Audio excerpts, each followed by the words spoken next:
Good morning, everybody, or afternoon, as Nikhil is saying in the chat. Welcome into How to Boost Conversions and Optimize Customer Through PLG. I am Gina Greery. I'm the Partner Success Manager here at RevOps. And this webinar is brought to you by our incredible partner, Atio.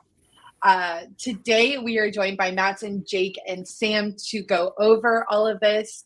Guys, please make sure you're posting all of your comments, your questions, your concerns in the chat or in the Q&A section. We will be answering some questions live, so make sure that you're asking those questions for our amazing panel. Also, this is being recorded, so if your colleagues or someone isn't available to join, make sure that they just head on over to revgenius.com/events. I'll post it in the chat. Make sure that they can register for on-demand afterwards. So with that being said, guys, I'm going to jump off stage. I'm going to turn it over to Sam, and we're going to dive right in. Awesome. Thank you so much, Gina. As she mentioned, I'm Sam Richard. I'm the head of product growth at ngrok. We're a developer-focused startup that is very, very product-led. I want to introduce Matson Shirley, who is the head of growth marketing at Common Room, as well as Jake Hoffwagen, who is the VP of RevOps at Contentful. Thank you both for joining us today. PLG is majorly a can of worms, especially if you're trying to actually make revenue and figure out, who you sell to the most frequently. I would love to hear a little bit more on sort of like how you separate like the highest quality leads and set up systems that actually empowers your team to manage them effectively and not get distracted by all of the noise coming through your funnel. Who wants to go first? Matson, you go first. That way I can think about it for a very long time. Yeah, the way that I think about it, the way that I think about separating out the most high quality leads is first like defining what is quality. You need to understand. It starts with customer empathy, understanding the basics, jobs to be done of your specific personas, right? What are they trying to accomplish? And then it starts in you're targeting, but like in your onboarding, right? Like asking good questions in your onboarding to figure out who are they and what are they trying to accomplish with your tool. And then given that, you can kind of split it into a few stages, right? There's like, hey, helping them get activated within your product.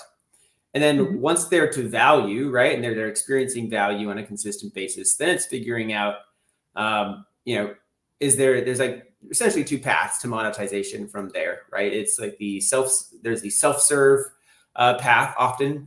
Every product's different. Some are split, purely on self-serve free to sales, but in many products there's a self-serve option going towards monetization through self-serve or straight to sales. So you need to figure out what type of good are they, right? Are they good for your self-serve offering forever? Or are they likely going to need help with sales, right? And there are some things that we can discuss at a deeper level, but at a high level, like that's kind of how I think about kind of branching them. And it really does start by understanding your personas and asking good questions up front in the onboarding. Can go deeper, but I'll stop there and let Jake get his words in edgewise. I appreciate you not going too deep, Matson, and leave me something. But so Contentful is originally just a pure play PLG company, and we're PLG and SLG now, right? And that's sort of what I've been working on the last 2.5 years. So on the PLG side of the house, because I think that's what we're focused on today.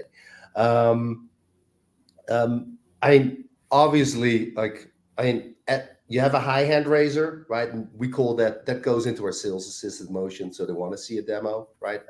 If they want to try out the product, you first got to figure out what is actually a lead, right? Because the whole idea of PLG is you're not really a lead per se, right?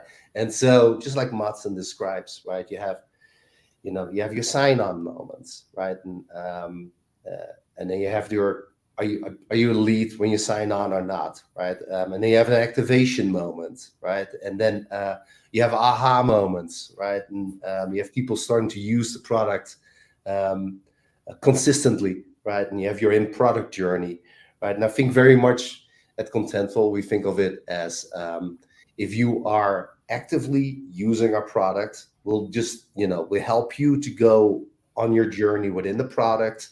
And we very much leave you alone. We have product advocates to help you along your way on your journey, right? If you have questions, and we try to self-serve, as you say, into a paid product without any interaction with sales, right? But it's all about your product journey. If they're just signing on, they never activate, then they just go into our regular nurture funnel, and then you MQL via traditional SLG way. That's how we think about it. So if you're in product and you're actively using it, you really don't become a sales lead. You really become a sales lead when you basically activate and don't activate, don't do anything. Then you go in our traditional nurture motion. Hopefully that's helpful. What if you're like the hottest sales lead ever, Jake? Like, what if I'm an executive, at a target company and I'm using the product? Are there ever opportunities for sales to sort of like jump in based on that firmographic data? Yeah, I mean, we do funnel up usage. So say, for example, I'm Jake. I'm I'm the enterprise rep for that particular hot company because you're in my region or you're in my vertical, right? Depends on how you set it up. You do get alerts, right? Based upon what's happening in your territory, because you have to show that to each AE.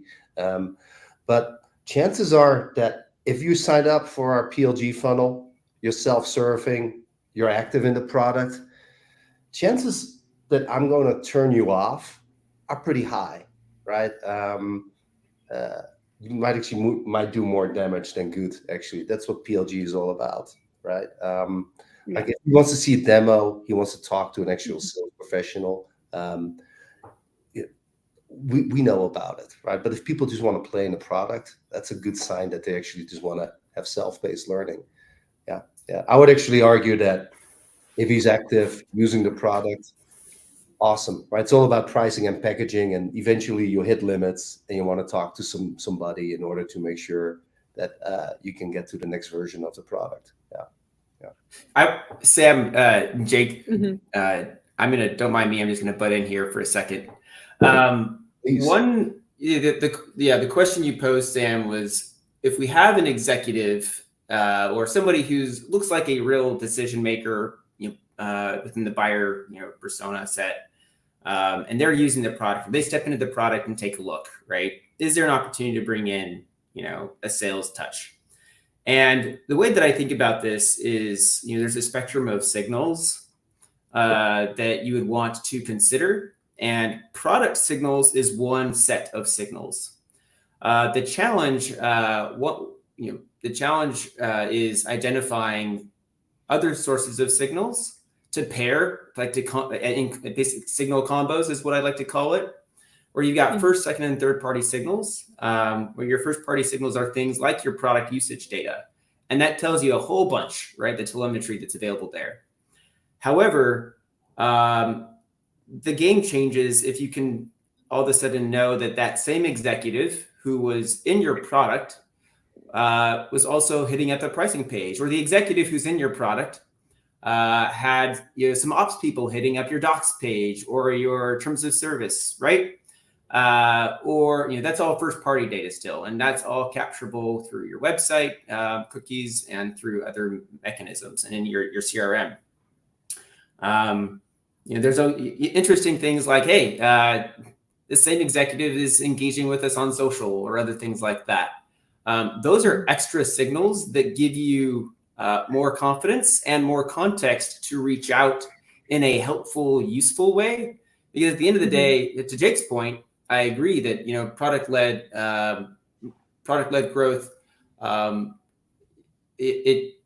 you want to take the friction out of the buying process, but I think in some cases it's also dependent on your tool and your offering, right? If they're trying to make a big jump, right? If they're at plan X and the next plan it will require a lot of pushing on their end, and they have to kind of push through walls to get there.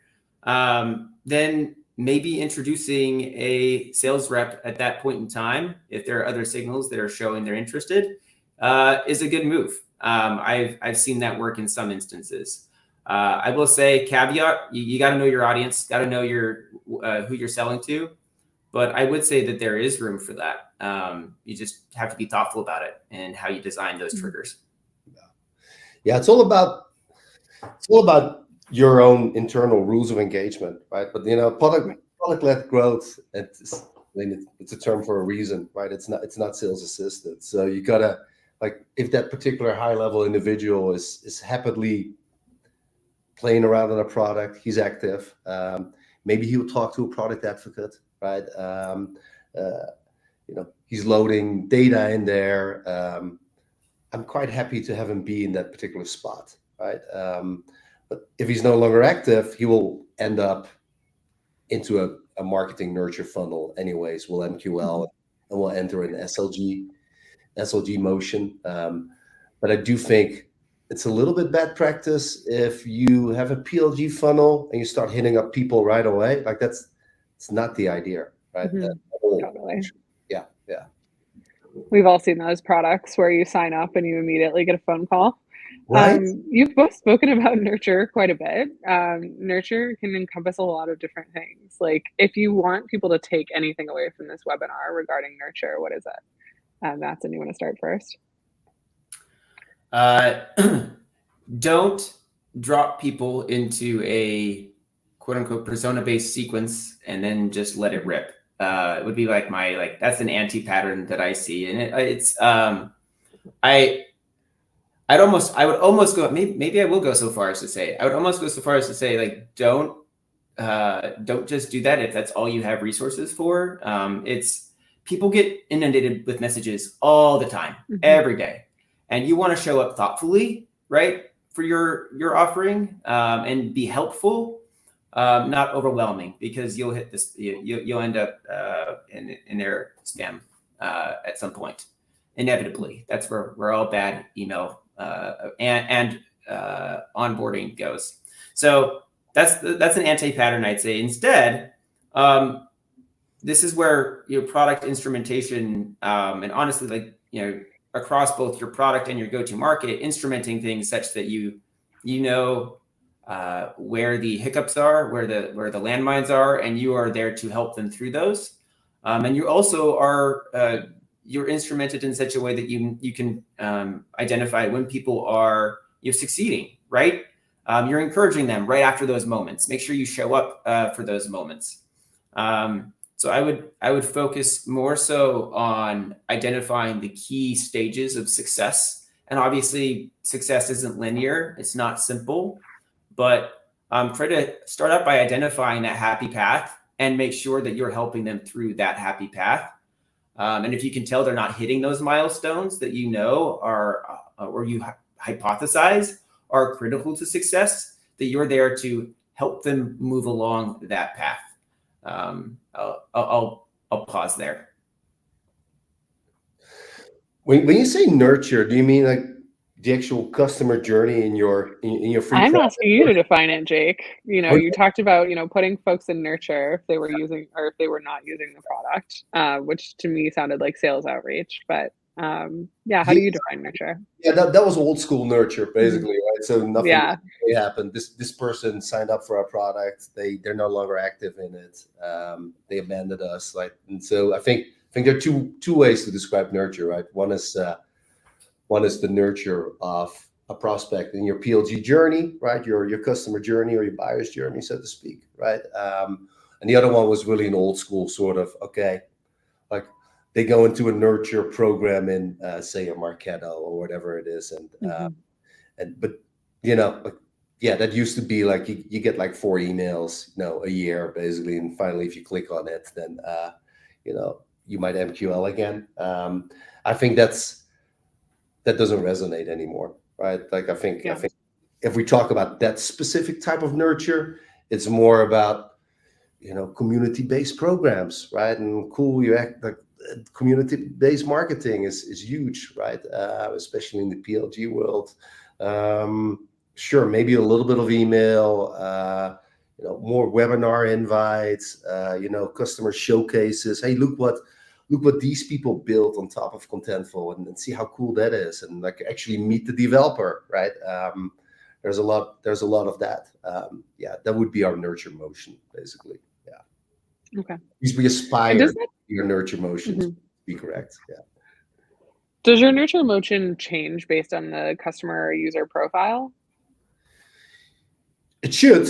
Like, I'm gonna say yes. Like it should, Yes, right? but yeah. In reality, but sure. I mean, like what kind of job do you have, right? Are you a developer, or because like content that you create for a developer in your nurture motion looks completely different than content you create for a marketer or a business leader, right? They just want different content, right? So that's one thing to look at. Like something as basic as localization, still something we support in the industry nowadays, right? Like an English email to a French developer probably is not going to go over that well, right? So you have to think about that. You have local events, right, that you might want to anchor around. So yeah, you have to absolutely tailor your content into your nurture motion to the persona, to the locale, even to the user case, right? Like, are you looking for an e-commerce solution? Are you looking for localization? Right. So yes. Now, if that all happens perfectly in reality, no, not really. But we're trying. We're trying hard. Yeah. What are the different ways that you mentioned like a lot of different ways to segment your user data. What segments are working for you now in terms of identifying profiles, Matin? What's a good way to start? Yeah. So, I mean, two questions I like to ask you, pretty basic at the beginning, is like, when you're starting out, role is obviously useful. And then right out of the gate, like, what are you trying to do right now? If you're a platform product, like, there's different paths, right? If you are essentially a single use case solution, right, where there's like primarily a single use, like a reason why people show up centers around a single use case, then that gets a bit easier. You generally know, what people are trying to accomplish. Still good to ask the question. But the question of, what are you trying to accomplish? But if you're a platform or you're a multi-use case offering, that's incredibly helpful, because at the very beginning stages, you want to help people just get the thing done that they want to get done, right? You're there, they're not there to buy a drill. They're there to buy a hole specifically, right? A very specific type of hole. And you need to understand, like, what are you looking to accomplish? Because the faster you can help them get a win and associate that with your offering, triggers, actions, rewards, right? Is the loop that you want to essentially run people through. Their trigger, they're there for a reason, right? The trigger, you better understand that, so you understand, here are these set of actions that we need to help you take in order to get the reward that we know you're looking for, right? So once you've achieved that, then you're in good shape. So I like those two simple questions. I see some questions in the chat right now for like small teams is one of the things I saw. For small teams, like those two questions can guide you a lot. Now, I will say, you're going to be left with if you're just starting out, you're going to have to choose, right? You don't have to live in a world of infinite resources. And I would say that's even more the case in 2024 than in 2021. Okay. So you're going to have to choose what paths you really focus on, and you need to choose who absolutely needs to succeed with your offering. And that's going to be highly dependent upon your growth strategy at a higher level. Like what are the key levers for your growth? And you're going to have to make those choices, but ensure that, like, for your most important customers and for your most important use cases, that you identify those up front. Through just a few questions. So like that's one way you can segment, is just asking them, right? There are a host of other things, right? And I've mentioned this in the past. If you're you got first, second, and third party data. If you can pull those sources together to understand that this person's coming from our community, they're already engaged in our community, you can approach that person and reference material in a way that's different. If you can tell that they hit up multiple solutions pages on your website, and you can pull in and understand, oh, like they're very interested in this in a very specific set of use cases, then you can pull that in and understand this is likely what they're trying to accomplish, right? And that can be confirmed by their actions. So once again, I think that product usage data is super, super useful. And then augmenting that would be your other first party data that's available, then even second party data to inform what's the intent that they have, because that will help you deliver what they need. That's really helpful. Thank you. We do have a question from the group from Ashley. She wanted to know how, I know you all are both at like larger companies now, but you started smaller. How do you nurture with a small team and a tight budget? She's seen massive teams and budgets execute a nurture and sales sequence effectively, but what's the highest priority? Like if you were asked to do more with less, like what would you tackle first from a nurture perspective? I mean, it's kind of cool that we just spoke about, how do you tailor your content, right? And then how do you get the data so you know how to tailor that content, right? And I think that the cool thing about PLG obviously is that, you want to make the sign on easy, right? So you don't ask a ton of data, right? Maybe an email address. I think we ask for email, right? But once you're in your product journey, right? Assuming that you're architected that way, just like Matson said, right? Like you get a product insights, but cool, what do you want to use this for e-commerce? And then let me serve up this template, right? And so as people dive into the product, right, you learn a lot about what they're actually looking for and what they're using it for, right? Which is great. And so now you have all this data, hopefully, right? And you can create your profile a little bit about your user, right, based upon the product insights, right? And you find out what they're using. You can hopefully tailor some content to it. The only tip I would give you if you have a small team, don't try to do too much. I always see that. Like everybody tries to behave like a Google or a Yahoo or like an Oracle. Like maybe you get really great at community-based marketing for a developer, right? Or maybe you do awesome field events for marketeers, right? And those things don't need to be expensive either, right? Like grassroots is your advantage, right? Like you're different, right? So don't try to fake it either.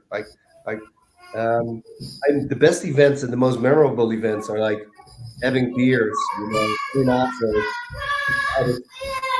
at a startup, right? And I think this kid will agree with that, right? Or some really cool community-based market. Like it doesn't need to be, but be focused. Don't try to do too much. Don't try to be everything to everybody. And, don't pretend that you're somebody that you're not, because like if your authentic self, it will resonate really well. That's helpful. Yeah. Go ahead. Hopefully that's helpful. I know it's really, really generic. I just always see that go off the rails. Yeah. So small is relative. So I don't know how small we're talking, but let's just go extreme here, right? Let's say you're just starting out, your team of, let's say like you're sub 10, you sub 20 people on the team. You may be the only person actually thinking about this problem. If that's the case, you can't afford, probably, I'm assuming, to spend a ton of time instrumenting to the nth degree, right? If you have, let's say you haven't instrumented entirely yet, right? And you're looking to just figure out what are people trying to accomplish, right? And like, how are you going to help them? Something I found to be helpful in the past is doing things that don't scale right up front. I know that many of us have heard that term, but I'm telling you it works. If you do not have resources, don't try to be a scaled company, okay? you have your time, and part of being small is being willing to do things that require you rolling up your sleeves and jumping in and just manually pushing through things. So an example, I think we did this at one point here at Common Room, was we did an experiment with our onboarding where Kevin White, in fact, our head of marketing, was jumping in to anytime somebody from our ICP signed up, he would ping them on LinkedIn, right? And try to just get a conversation, right? We're just trying to learn what is it that they're trying to accomplish, right? That's a highly unscalable thing that actually led to really good results. Like we had a high hit rate in terms of we were able to be helpful, like actually helpful to these people who were in our ICP. And did it scale? No, but we did a bunch of learning, right, in that phase, and we were able to translate that into like, okay, here's how we need to adjust things to meet their needs later on. And we had more conviction, right? When you're early and you're small, you may not have a ton of conviction about what to do, and that's just the nature of things. So you need to address that part of the problem first, is like grow your conviction through things that don't scale, and then form your hypotheses based on those learnings. And then you'll have more confidence in maybe expending some of your precious resources and time in the right place. So like, I don't think I don't want to be dogmatic and like suggest, here's the thing you do if you're small. Like, but I will say from a first principles standpoint, don't do big company things if you're a small company, and make sure that you optimize at the beginning for learning and building strong hypotheses that will form the foundation on which you go out and build. Then when you're able to scrap away a little bit of your data engineer's time, right? You can say, hey, here are the like minimum few things that we absolutely have to know in order to like understand what's going on with onboarding and like with the success of our users, right? And then go instrument those things and see what that gets you, right? Hopefully that makes sense and is helpful for some of you out there who are are on small teams, right? Yeah. Going on to the small teams topic, I mean, a lot of folks are still trying to find product market fit. They're trying to find their customer profile. Like, how do you run nurture? How do you run these types of outreach if you're still iterating on that? I mean, it's going to be a ton of A/B testing, right? So we just said small, right? Like, I mean, I think we're both like, don't pretend something you're not. Don't try to go too big, right? But yeah, you have to recognize that, like your messaging, your position, your ICP is going to change probably 10 times in between now and when you do a B or a C, right? And every company I worked at, completely changed their ICP as you go up market or you grow, right? It's logical, or the persona, right? So don't be afraid to test, right? Try to figure out what resonates, what doesn't resonate with different audiences, right? But be good at it, right? So like back to that really basic, like developer versus marketeer versus business leader, right? Like clearly run different scenarios, right, for those people and see what sticks, what doesn't stick, right? If that happens to be the buyer persona you go after, like really. And it's hard, right? Because if you don't have good product market fit, like it's really, really hard to figure out what the ICP is that you want to go after too. So it's a bit of a catch-22, right? So I think there's a bigger discussion to be had too, is if you don't have product market fit ironed out, right? I mean, that's a big existential question, to tell the truth, right? Because I would almost go like, try and figure that out before you sink a ton of money into your go-to-market motion. Mm-hmm. Like you have to really, really figure that out, right? Even because you can't market your way to product market fit. That doesn't exist, right? Unfortunately, right? Yeah. It doesn't, right? So so maybe what you do is a lot of testing, a lot of user groups, right, to make sure actually you have that product market fit, right? Your vision, does it resonate in the marketplace? so you have the right product. I think that's kind of where you want to start at that particular point in time. But yeah, that is I know a lot of tinier startups have, advised a bunch, and yeah, they struggle with product market fit, right? So try to do that first before you spend a ton of money on trying to generate demand. Because if you don't have product market fit, you're not going to generate demand, and you can do whatever you want as a marketeer. You're going to fail.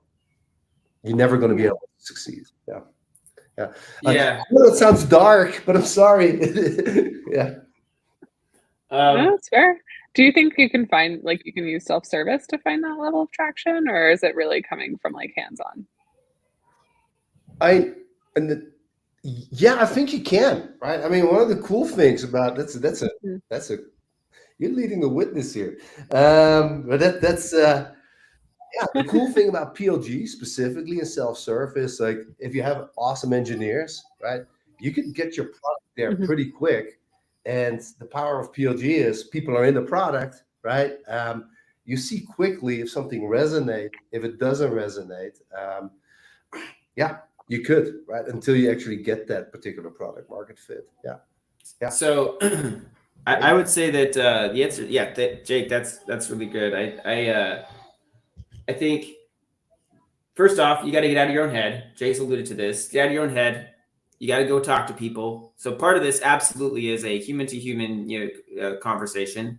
But then there are other ways within the product where you can surface good questions at the right times to ask about their experience at that point in time. Because ultimately, product market fit is when you it's people who are perpetually like getting value from you and like they just keep coming back for it. And like that's when like, okay, for that specific use case, we've got it, right?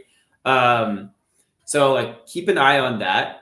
And then get out of the room. The other thing that you can do, depending on your volume, okay? Now, again, if you don't have product fit and you're a big company, then like that's a big problem. If you don't have product market fit and you're a small company, like that's, you actually, as a smaller company, you can do things that are maybe a little cavalier that like a big company maybe wouldn't want to do. Things like running like a shadow test inside your product where you have this hypothesis about, hey, we think that this is like, we have through our research and conversations with folks, we believe that like this feature or adding this, this bucket of features would be really valuable for our users. And we think we're hearing from our users like these are a set of jobs that they're trying to accomplish, right? And you can surface those as like real things in your offering, right? As like a banner or as like a, hey, coming soon. And you can just see like relative to the number of people who are logging in, how many people are engaging with that, right? And on the other side of that is no product, like nothing is built. But you just tell them, hey, like, thank you, and it's coming soon. We'll add you to the list, right? Like you can do small, scrappy things like that to learn as a small startup. That you really, it's more difficult to do as you get bigger and bigger.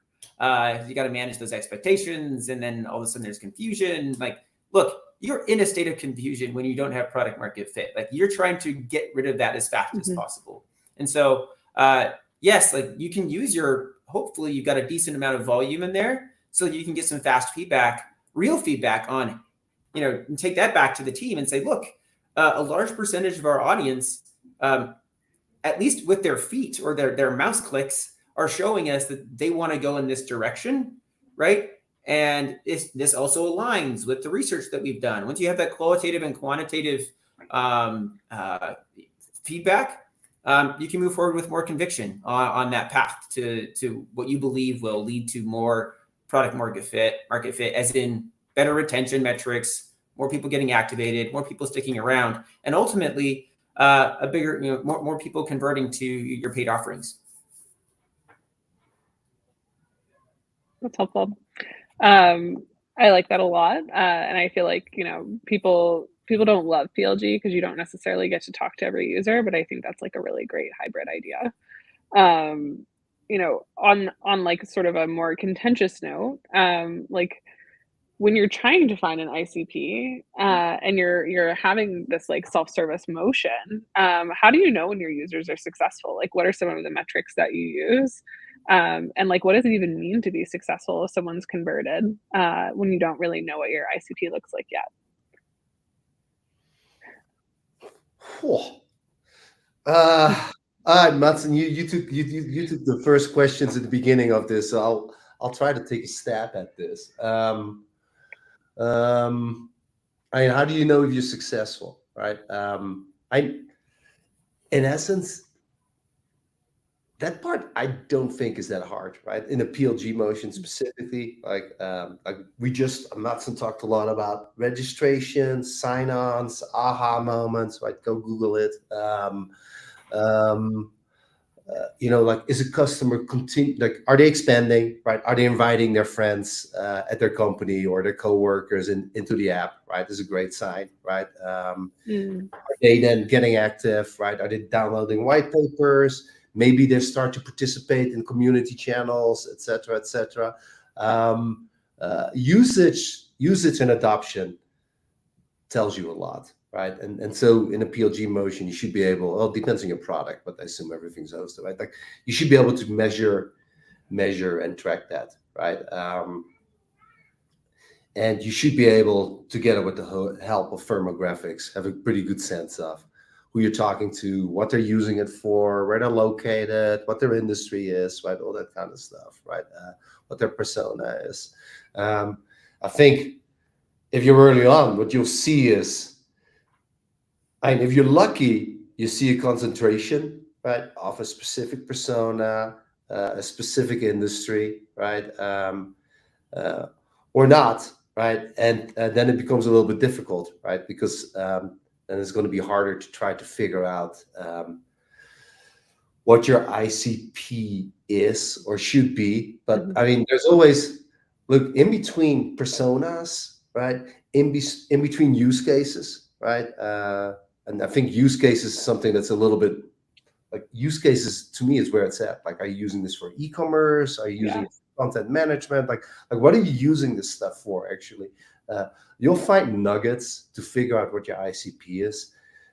It took me a long time too, like, when I was thinking about ICP, I always thought about, industry, or maybe a buying persona if I wanted to get fancy, right? But now I realize that it's all about use cases most of the time. Like, what are you really doing this thing? Yeah. And like, if you have the, dexterity of mind, you'll find something. Yeah, you just need to dig. But again, that's the beauty about PLG, right? Like, you can dig because you have way more information. Yeah. Hey, Matson, what do you think? Yeah. So I think that it's gonna, if you don't really know who your ICP is, right, and you're trying to define success, you kind of have to go. I mean, when I was actually my prior role, when I was doing self-serve activation at Neo4j, which is a developer tool, database company, we did a lot of discovery, lots of discovery at the beginning to figure that out. At the same time, we had a few hypotheses about okay, like, we know our technology. We think we know like what value it provides. Like, what are some hypotheses around what would need to be true for someone to be successful? And let's pick a few, right? Pick a few like lines in the sand or points in data points that would tell you that, like, some constellation of metrics that would tell you, hey, like, if they're doing any one of these things, we believe that they're successful, right? And then you start measuring that, right? And then you start to take a look at, of the people who are doing that thing versus the people who are not doing that thing, right? Kind of this Venn diagram, like, how are those people doing after they get there, right? And then you can actually begin to see like where success really I guess is dependent, right? And so we did that, and we actually found some interesting things, right? We found that for a good portion of our user base, they didn't want to show up and use our product. They wanted to show up and learn, right? And at Neo4j, we had a bespoke query language that people kind of had to learn in order to use our product. It was like this chicken and the egg thing, right? It was difficult. But what we just, and we actually broke that group out. We broke them out as learners. Like that was their job to be done, is that we needed to help them learn this query language, right? And if we had forced them on this, if we hadn't, kind of come out with some hypotheses, right, initially, and started testing and doing a lot of and having a lot of conversations, we would have tried to force those like pure play, like learner path into, like, for instance, like the same path as those who are trying to migrate on-premise workloads onto our cloud offering, right? Which is a completely different like use case. But like we would have really, really hurt things for both sides if we had jammed them onto the same success path and defined success in the same exact way for each of them. Because what we found was that when learners reach a certain point, right, and they go into the community, they start succeeding within their product, then what we discovered is they would actually be enabled to then go on these other success paths. But one had to come before the other. And if they hadn't like learned sufficiently, they couldn't do the other things. And so it required us, though, at the very beginning to just think from first principles and based on conversations we'd had, pick a few things, right? Don't overanalyze at the beginning. Do not do that, right? Like you need to get moving. And so take your best stab and know that it's going to be wrong, but you need to figure out why it's wrong and why you don't understand. And then you build from there. That makes a lot of sense. Sometimes too much sense. As you think about building, obviously both of you have been in your careers for a while, and there's like a lot that you could apply from like early sales-led days to product-led days.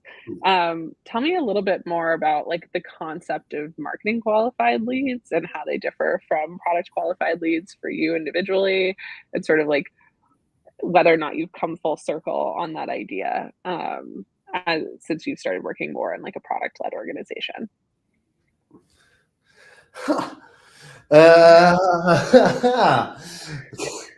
Wish I didn't go out last night for drinks. No. All right, fair enough. So MQL versus PQL. So I mean, it's interesting, right? So yeah, it is true that I started out my career, last century, right, at a company called McAfee, right? If you think about McAfee, I always yes, PLG is different now, but if you talk about the original PLG company, like look at Symantec, look at are, right? Like, yeah. Are you guys sending discs in the mail? Are we there? Honestly, when I started selling, it was disc in the mail, right? And then you had these magazines. Yes. I don't know if this is interesting for your audience. They probably go like, "Oh, Grandpa tells a story," but like, and then they would install it right on their laptop, floppy disks even, and that's how they would touch the product, right? Because we couldn't deliver it in a digital way, right? And then so getting data was almost impossible, right? User data, right? It was really, really rough. Obviously, that all accelerated later on. But we sort of so I guess a PQL was an MQL, right? In the olden days, so to speak. Now you have a clear distinction, right? And I think the clear distinction is, for example, a high hand raiser, right? You do get them, people that just want to see a demo, right? You have lead scoring, right? There's a lot that applies to both. For example, when we started this off, I was kind of going over, you gotta make a decision with your ROEs, whether somebody's in your PLG funnel or they're going into your MQL funnel, right? So ROEs are big. So if somebody raises their hand and goes like, "Hey, I want a demo," your MQL automatically with most companies, right? If somebody downloads a bunch of white papers, registered, activated the product at some point in time, but is not really active, right? They are in our nurture funnel to MQL, for example, right? If somebody is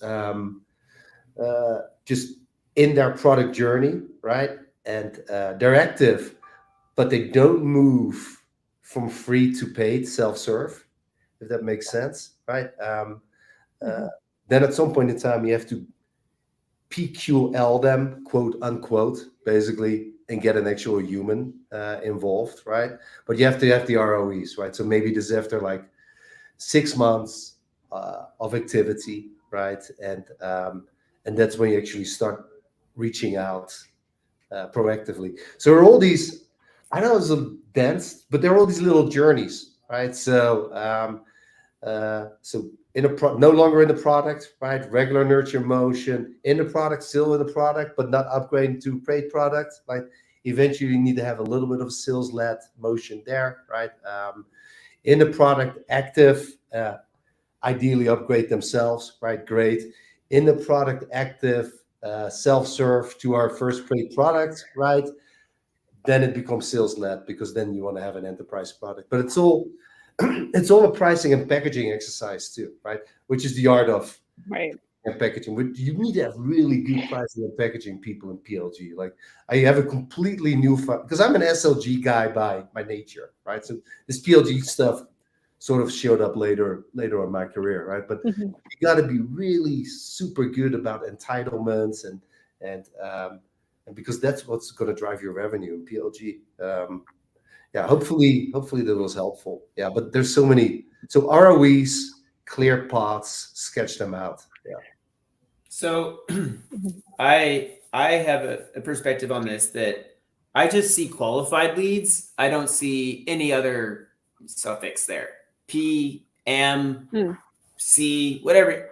I see qualified leads. What is a qualified lead? A qualified lead is really it's a person, but more importantly, you've got like a buying committee, ideally, that is showing signals that are sufficient to warrant an outreach. And the buying journey has fundamentally shifted from where it was, 10 years ago, 20 years ago. We all know this, right? That's why we're here having this conversation. One of the main reasons why we're having this conversation today is we're not buying software the same way we were before. And these signals that people are sending are coming from multiple locations. It could be, yes, like they attended a webinar. Great. Who attended the webinar? It could be that someone from the same company simultaneously signed up for your product, right? Someone is talking about you or reacting to your posts on LinkedIn. They are, engaging with you in your community. At some point, you need to figure out when are they ready to talk to sales, right? That's what you're ultimately trying to figure out. Yes, like product usage data is one way to figure that out. What I have found with product usage data, in my experience, is not this way with all products. Oftentimes, the people in the product are not the ones with the money, often. So you've got this, you've got users who love your stuff. And then if you PQL it, your sales team goes out and talks to this developer who's jamming on your tool, and they're like, get lost, right? Like, I still don't want to talk to you, even though I love your thing. Like I fundamentally don't want to talk to you, right? On principle, right? For example. By the way, let me interrupt you. But what Madsen just said is so spot on and kind of ties to a comment from Nikhil, I think. But that's wisdom there, right? Like the people in your PLG funnel very rarely write you that check. Right. So think about that. So that's the challenge is like, how do you, because like there's self-serve monetization and you can often self-serve, you can swipe a credit card. If you can swipe a credit card, you really don't need to get to power or money, so to speak, right? In sales parlance. You should design that to be done by a user, an end user. And it kind of flies under the radar. At some point though, they want to buy more, right? or they want to use it more in a different way, or their use case expands, or the frequency increases, and someone's got to get involved who has money. And so that's why I'm saying these signals, when you unify them and you aggregate them within like a company, right, record, they can be extremely useful.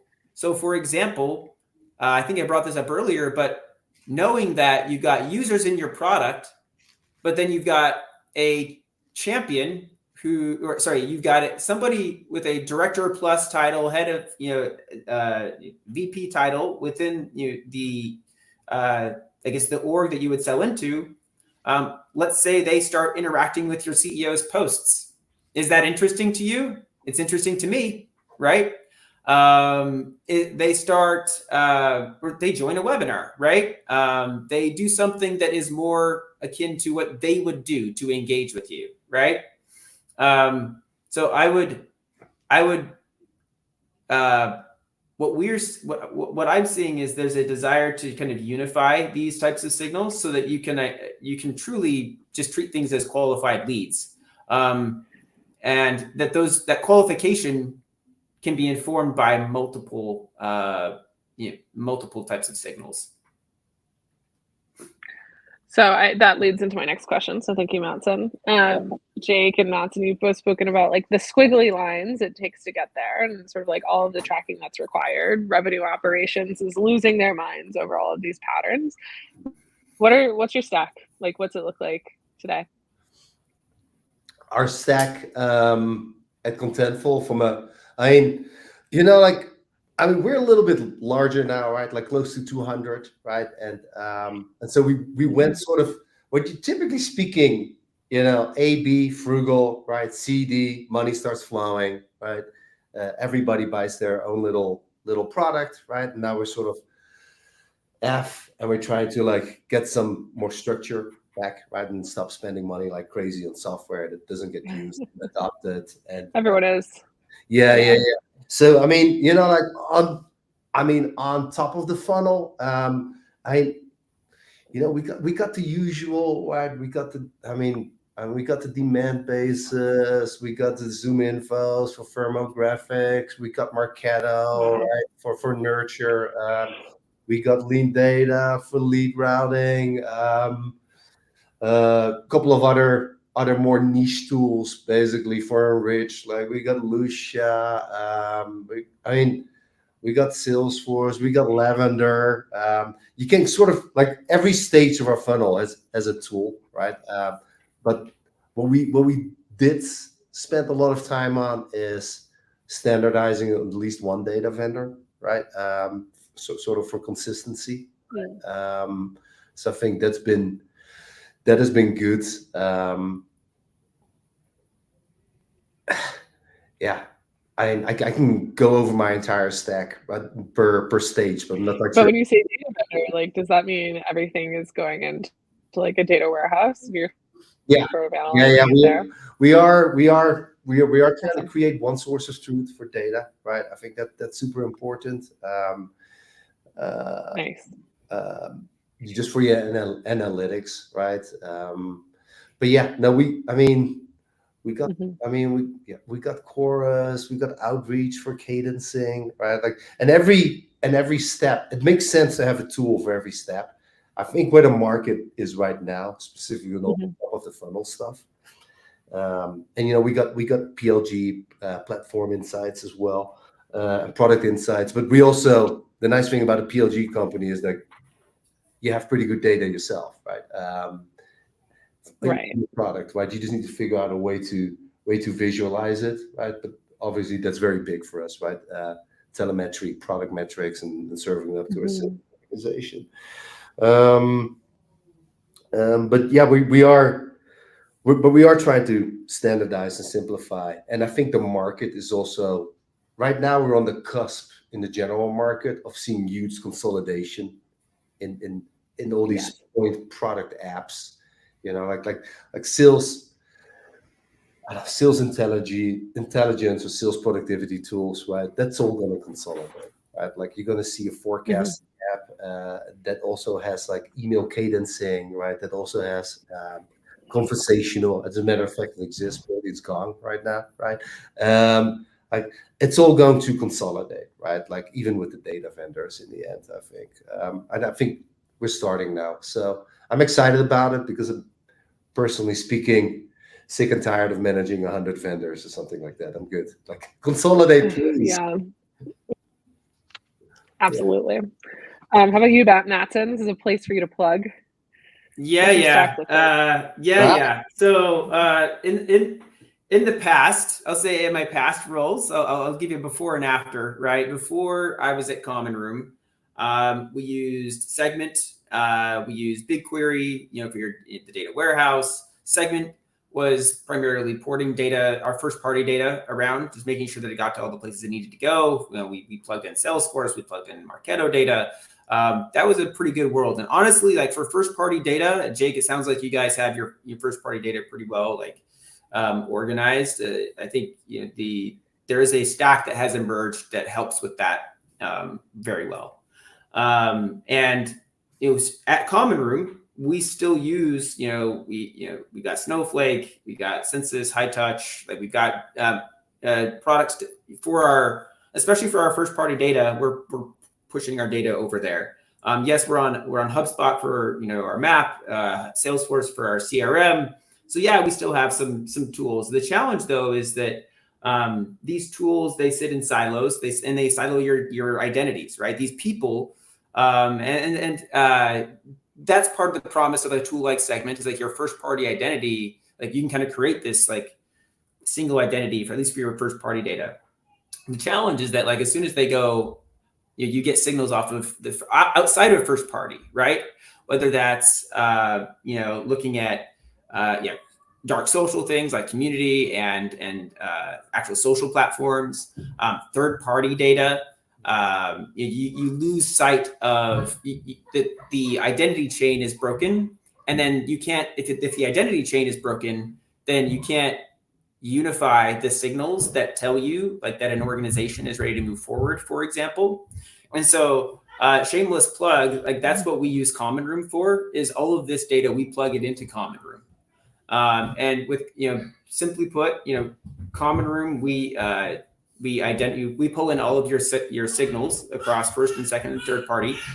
And then we unify the identities across all of those different signals.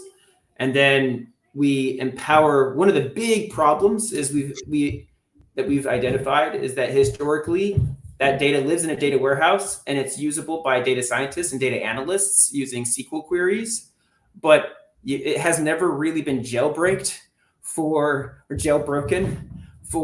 your typical go-to-market operator. And that's what we're doing is we are trying to democratize access to those signals through our platform, where they're able to access these signals, these single identities from across all these different platforms, all these different tools. We're trying to help consolidate some of that so that's easier to manage, and then put the power in the hands of the people who are trying to run these types of plays and make these decisions. That's that all happens within Common Room. So shameless plug. If you are frustrated with your tool stack and you feel like a lot of these things could be consolidated, whether it's like job tracking, website visits, all product usage data. We work with teams on integrating their product usage data with those other signals. We're finding that people are able to go to market more intelligently when they use Common Room. But before this, I was using the tools that others in the PLG landscape also use, right? And which are really great for like first party. Nice. Well, we have 1 minute left. So I want to give a special huge thank you to everyone who came today, but most specifically Matson and Jake for putting on quite a show for us. Any last thoughts on PLG and RevOps before we go? Matson, you want to go? I feel like I just gave my pitch or my plug. But I would say I know you poured out the soul. You were. I gave my pitch right there. I teed it up for him. Yeah. You teed it up. Jake, how about you go? Yeah, And I'll I'll fill go. in any space. I go. I mean, I think just a recognition that, the PLG motion on us, it's a bit of a unique motion, right? And I think most people in RevOps come from, like me, come from an SLG background, right? We're surfing the market, the marketing, the client success, and the sales organization, right? We're bringing it all together. Like, I don't really think people in RevOps, generally speaking, go very deep in the funnel, right? When it comes to marketing operations. I'm sorry to say, but it's just true, right? PLG, you got to be super deep and high up in the funnel, right? Because it's very much top of your funnel. It requires slightly different thinking, right? It desires, like Matson said, like telemetry, right? It desires different platforms, right? Like adoption and usage platforms, or insights, right? It desires a different journey, right? Your buyer journey within your product. It actually desires deeper analytics, right? Like growth operations is a thing that you hear in PLG more often than RevOps, I'd say. So have a little bit of dexterity of mind, and but you also have to make sure that you go on your own investigative journey. But I've been loving it. I feel very fortunate that I get to work for a company that, it's kind of full circle, right back to my McAfee story, that actually is doing PLG now in sort of the modern way, because it just made me that much more complete and more richer as a RevOps person. But it is very unique in your standard basic RevOps practices that you had in an SLG motion just don't apply to a PLG motion. It's different. It really is different. Yeah. So hopefully that's cool. Awesome. Let me thank provide you all. one. Yeah. Oh, I was going to say We are 1 minute over. Oh, 1 minute. Okay. All right. We can't get enough of you guys. No, it's okay. Thank you so much. It's been good to meet you. Thank you all. Bye. Take care. Bye.